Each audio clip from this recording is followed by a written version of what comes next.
नागपूर जिल्ह्यातील कुही येथे इकोनेट संस्थेच्या पुढाकारातून आरोग्य सेवांचा अभ्यास करून नागरिक, प्रशासन व आरोग्य विभाग यांच्यात थेट संवाद साधण्यासाठी कौशल्य मंगल कार्यालय येथे तालुकास्तरीय आरोग्य जनसंवाद कार्यक्रम पार पडला।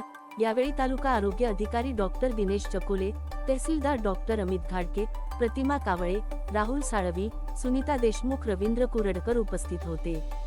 विविध गावांतील नागरिकांनी मोठ्या संख्येने सहभाग घेत आरोग्य सेवा, ॲम्ब्युलन्स व औषधांच्या उपलब्धतेबाबत समस्या मांडल्या। अधिकाऱ्यांनी समस्यांवर उपाययोजना करण्याचे आश्वासन दिले।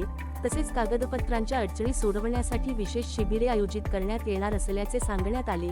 या जनसंवादामुळे आरोग्य सेवा अधिक प्रभावी करण्यासाठी प्रशासन व आरोग्य विभाग संयुक्तपणे काम करणार असल्याचा विश्वास व्यक्त करण्यात आला।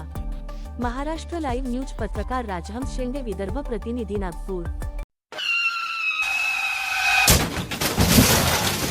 आता गाडीवर मोबाईल नंबर नाही तर इमर्जन्सी QR कोड लावा, जे तुम्हाला अडचणीच्या वेळी मदत करेल।